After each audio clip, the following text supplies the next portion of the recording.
Hello दोस्तों, आप सबका स्वागत है आपके अपने चैनल लॉ विद मी में। जैसा कि दोस्तों हम अपने इस चैनल पे सिविल और क्रिमिनल लॉ के कुछ एक इम्पॉर्टेंट कंसेप्ट्स कवर करते हैं और आप सबसे शेयर करते हैं। तो जो भी विद्यार्थी क्लैट की प्रिपरेशन कर रहे हैं, जुडिशियल सर्विसेज के विद्यार्थी जुडिशरी की प्रिपरेशन के लिए हमारा ये चैनल उन सब विद्यार्थियों के लिए बहुत ही इम्पोर्टेंट रहेगा। तो दोस्तों जो आज का टॉपिक मैंने कवर किया है वह है रिमांड। हमारे देश में जब भी पुलिस किसी मामले में किसी आरोपी को गिरफ्तार करती है तो उसके बाद एक जो शब्द अक्सर सुनने को मिलता है वह है पुलिस रिमांड। आपने भी वेरियस न्यूज चैनल के माध्यम से सुना होगा कि आरोपी को जो है वो इतने दिन के रिमांड पे भेजा गया या आरोपी का रिमांड जो है वो और एक्सटेंड हो गया। तो ये जो सब रिमांड से रिलेटेड जो थिंग्स है कि रिमांड क्या है, रिमांड कितने दिन के लिए दिया जाता है, आज इन सब के बारे में मैं आपसे डिस्कस करूंगी। तो दोस्तों जो article 22 clause 1 of constitution of India है वह प्रोवाइड करवाता है कि जब भी किसी व्यक्ति को अरेस्ट किया जाता है तो उसे नियरेस्ट मजिस्ट्रेट के पास विद इन 24 आवर प्रोड्यूस करना होता है। इसका जो एक सिमिलर प्रोविजन है वह आपको section 57 of criminal procedure code 1973 में भी मिलेगा। तो जो भी विद्यार्थी मेरी वीडियो देख रहे हैं वह प्लीज अपने साथ जो है वो वेयर एक्ट्स लेके बैठे और साथ साथ जो है वो वेयर एक्ट में इस सेक्शन को जो है वो मार्क करते रहें। तो आपको जो है बहुत ही इजी होगा इस कंसेप्ट को अंडरस्टैंड करना। तो दोस्तों जो section 57 of criminal procedure code है वह सेम प्रोविजन जो है वो प्रोवाइड करवाती है कि जब भी पुलिस किसी व्यक्ति को गिरफ्तार करती है तो विद इन 24 आवर उसको जो है वो मजिस्ट्रेट के सामने प्रोड्यूस करना होता है।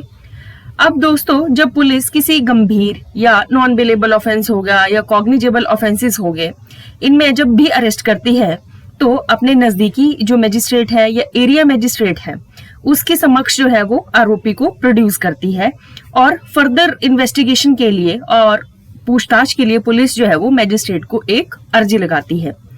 तो जो अपराधी की हिरासत यानी रिमांड जो है वो पुलिस इसमें मांगती है। रिमांड का अगर आप एक नॉर्मल अगर डिक्शनरी मीनिंग देखें तो इसका डिक्शनरी मीनिंग होता है टू रिटर्न और टू सेंड बैक। तो दोस्तों अब मैं आपके साथ जो सीआरपीसी के डिफरेंट सेक्शन हैं जो कि रिमांड से डील करती हैं उनके बारे में डिस्कस करना चाहूंगी।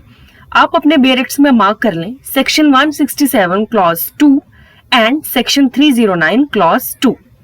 ये दोनों जो प्रोविजंस हैं ये आपस में जो है वो इंडिपेंडेंट प्रोविजंस हैं। जो सेक्शन 167 क्लॉज 2 का प्रोविजन है वो ड्यूरिंग इन्वेस्टिगेशन की स्टेज में किया जाता है। इसमें जो है वो पुलिस ऑफिसर मजिस्ट्रेट से फर्दर इन्वेस्टिगेशन के लिए जो है वो रिमांड मांगते हैं। सेक्शन 167 क्लॉज 2 में मजिस्ट्रेट पुलिस कस्टडी साथ के साथ जो है वो जुडिशियल कस्टडी भी देते हैं। लेकिन जो 309 क्लॉज 2 के प्रोविजन है वह हमेशा मजिस्ट्रेट जो है वो आफ्टर कॉग्निजेंस के बाद जो है वो ग्रांट करते हैं। तो ये हमेशा जो है वो इसमें जुडिशियल कस्टडी जो है वो मजिस्ट्रेट द्वारा दी जाती है। अब जो सेकंड इंपॉर्टेंट क्वेश्चन आपका दिमाग में आना चाहिए वो कि एक व्यक्ति को जो है वो पुलिस कब तक बिना रिमांड के जो है वो डिटेन कर सकती है। तो मैं आपको बता दूं जो सेक्शन 157 सीआरपीसी में दी गई है उसमें लिखा गया है कि पुलिस ऑफिसर जो है वो 24 आवर से ज्यादा किसी भी व्यक्ति को जो है वो डिटेन नहीं कर सकते। आफ्टर 24 आवर्स पुलिस ऑफिसर की एक ड्यूटी मतलब मैंडेटरी है कि उसको अपराधी को जो है वो जुडिशियल मजिस्ट्रेट के आगे जो है वो पेश करें। अब जो रिमांड ग्रांट करने का क्या प्रोसीजर है, मजिस्ट्रेट जो है वो किन बातों को ध्यान में रख के जो है वो रिमांड और फर्दर पुलिस कस्टडी जो है वो ग्रांट करते हैं, अब मैं आपसे वो डिस्कस करना चाहूंगी। सेक्शन 167 क्रिमिनल प्रोसीजर कोड जो है वो इसका एक प्रोसीजर बताता है कि जब इन्वेस्टिगेशन 24 आवर में कंप्लीट नहीं होती तो मजिस्ट्रेट के सामने एक्यूज को फॉरवर्ड किया जाता है फर्दर जो डिटेंशन को लेने के लिए। मजिस्ट्रेट जो फर्दर डिटेंशन है सबसे पहले जो रिमांड दिया जाता है वो 15 डेज का होता है।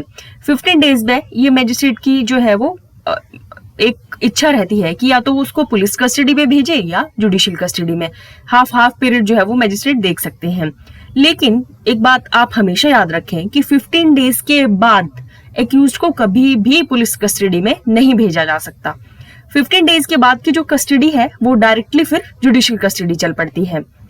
आपके मन में जो है वो ये क्वेश्चन आ रहा होगा कि पुलिस कस्टडी और जुडिशियल कस्टडी में क्या डिफरेंस है। तो दोस्तों ये जो मेरी नेक्स्ट वीडियो रहेगी उसमें मैं आपको इन दोनों के बीच का डिफरेंस समझा दूंगी। फिलहाल आप सेक्शन 167 जो है क्लॉज 2 पे जो है वो फोकस करेंगे। तो मैंने आपको बताया कि जो फर्स्ट जो रिमांड का पीरियड है वो दिया जाता है 15 डेज का। इसके बाद 167 क्लॉज 2 का अगर आप प्रोवाइजो देखें तो उसमें लिखा गया है कि मैजिस्ट्रेट एक्यूज को जो है वो फर्दर 60 डेज का जो है वो रिमांड ग्रांट करता है, सिर्फ उन ऑफेंसेस में जो कि पनिशेबल नहीं है, डेथ, लाइफ इम्प्रिजनमेंट और 10 ईयर की इम्प्रिजनमेंट से।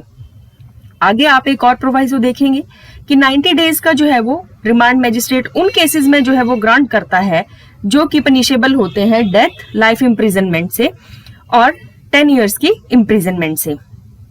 तो ये तो था एक डिटेल। आपका जो है वो प्री जुडिशियल जो एग्जाम होते हैं उनमें एक इम्पॉर्टेंट क्वेश्चन जो है वो बनता है सबसे पहले कि जो फर्स्ट जो डिटेंशन है, जो फर्स्ट रिमांड जिसमें पुलिस कस्टडी के लिए जो मैजिस्ट्रेट भेजते हैं वो कितने दिन का रहता है। तो आपका आंसर वहां होना चाहिए 15 डेज। उसके बाद जो है वो आप जो है वो डिफरेंशिएट करेंगे कि 90 डेज का रिमांड किन केसेस में दिया जाता है और 60 डे का जो रिमांड है वो किन केसेस में दिया जाता है। दोस्तों अब मैं आपको बता दूं कि जो रिमांड ग्रांट करने का मेन जो ऑब्जेक्टिव ये रहता है कि अक्यूज पर्सन को सोसाइटी से जो है वो अलग रखा जाए, या तो पुलिस कस्टडी में रखा जाए या तो जुडिशियल कस्टडी में रखा जाए, ताकि सोसाइटी की भी प्रोटेक्शन हो और अक्यूज की भी जो है वो प्रोटेक्शन हो। इसके साथ साथ अक्यूज जो है ये इंश्योर किया जाता है उसको रिमांड करके, ताकि वो बाहर निकल के जो है वो फर्दर विटनेस को ना धमकाए या एविडेंसेस के साथ जो है वो छेड़छाड़ ना करें। अब मैं आपको बताना चाहूंगी कि जो रिमांड की एप्लीकेशन है वो किसके द्वारा जो है वो मैजिस्ट्रेट के सामने दी जाती है। तो इसका प्रोविजन सेक्शन 167 क्लॉज 1 में बताया गया है कि जो इंचार्ज ऑफ पुलिस स्टेशन है या जो इन्वेस्टिगेशन कर रहा व्यक्ति है, not below the rank of sub inspector, वो व्यक्ति जो है वो मैजिस्ट्रेट के सामने रिमांड की एप्लीकेशन लगाते हैं। जैसे ही एप्लीकेशन लगती है रिमांड की तो मैजिस्ट्रेट जो है वो क्या क्या पैरामीटर्स जो है वो कंसीडर करते हैं, अब मैं आपको वो बताना चाहूंगी। पहला, मैजिस्ट्रेट ये देखते हैं कि जो 24 आवर के बाद पुलिस कस्टडी की जरूरत है या नहीं। तो जो भी पुलिस ऑफिसर ने मैजिस्ट्रेट के आगे जो रिपोर्ट फॉरवर्ड किया होगा, जो भी मटेरियल फॉरवर्ड किया होगा, उससे जो है वो मैजिस्ट्रेट सेटिस्फाई होते हैं कि जो एक प्रॉपर रिपोर्ट है जो ये शो करती है कि ये कॉग्निजेबल ऑफेंस हुआ है और इस ऑफेंस में फर्दर इन्वेस्टिगेशन की जरूरत है। तो इन फैक्ट्स को ध्यान में रख के जो है वो मैजिस्ट्रेट फर्दर रिमांड जो है वो देते हैं। इसके अलावा मैं रिमांड से रिलेटेड जितने भी इंपॉर्टेंट केसेस हैं उनकी लिस्ट में आपके साथ शेयर कर रही हूँ। आप उन केसेस को जो है वो अपनी कॉपी पे मेंशन कर लें, और रिमांड से रिलेटेड आपके और भी अगर कोई क्वेश्चन है तो प्लीज कमेंट करें। मैं कोशिश करूंगी कि आपके हर एक क्वेश्चन का जो है वो आंसर करूं। इसके अलावा दोस्तों कुछ एक इम्पॉर्टेंट क्वेश्चन जो मैं आपसे पूछूंगी, आप कोशिश करिएगा कि उन्हें कमेंट बॉक्स में आंसर करिएगा। सबसे पहला क्वेश्चन जो मैं पूछूंगी कि रिमांड जो है वो कौन से मैजिस्ट्रेट द्वारा दिया जाता है। सेकंड क्वेश्चन जो है, रिमांड का जो पीरियड है डेथ, लाइफ इम्प्रिजनमेंट और 10 ईयर की इम्प्रिजनमेंट के केसेस में कितना रहता है। और इसके साथ साथ दोस्तों कोशिश करिएगा कि आप आंसर करें कि पुलिस कस्टडी और जुडिशियल कस्टडी में क्या डिफरेंस है। तो दोस्तों ये तो थी आज की वीडियो। अगर आपको वीडियो अच्छी लगी हो तो please like, share and subscribe my channel. Thank you दोस्तों।